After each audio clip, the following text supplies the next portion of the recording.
Before the rise of the Sith and the Jedi, there existed a time when the Force was not divided, but lived in a delicate balance.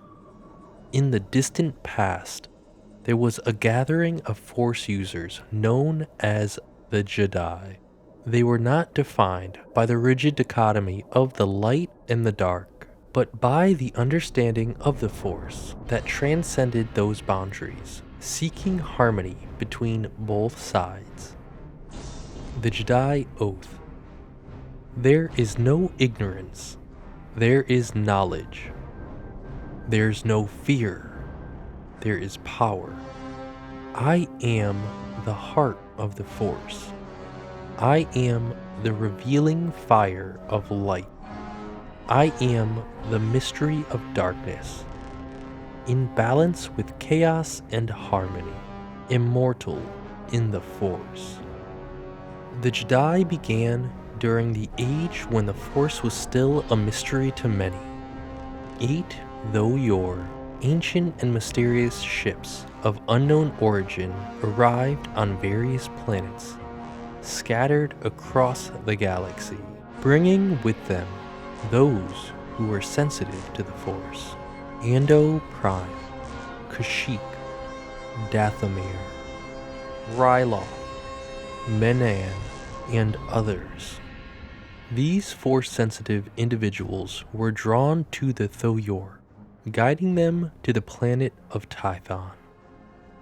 The gathering of Force users would form the First Order of the Jedi. Upon arrival to Tython, the Force-sensitive individuals encountered a harsh, dangerous world, one of fire and ice, desert and jungle. Only those deeply connected to the Force could survive its trials. The Jedi learned from the world itself, as well as from the twin moons that orbited Tython. Ashla, the moon that bathed the world in gentle light, was the manifestation of the light side of the Force, representing peace, healing, and harmony. Bogun, the moon that radiated a harsh and powerful darkness, represented the dark side of the Force, symbolizing destruction, passion, and chaos.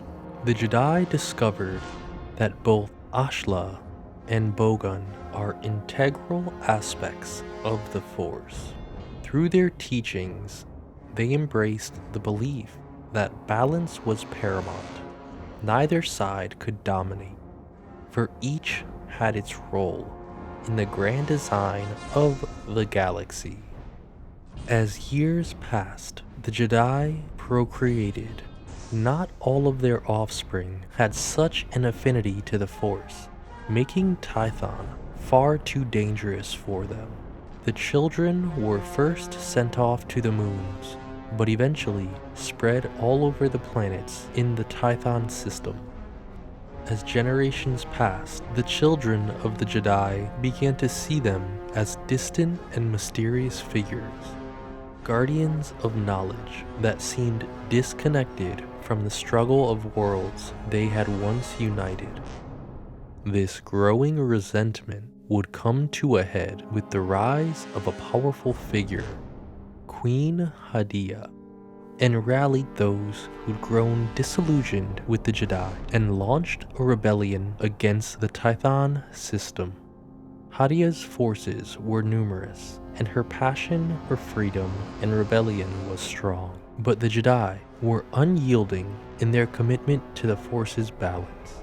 The war raged for years, leaving scars upon the land and the people of Tython. In the end, the war would culminate in the death of Queen Hadia, marking the end of the Despot War, revealing that maintaining balance was not merely a matter of philosophy, but of constant struggle that would soon be put to the test in the Force Wars.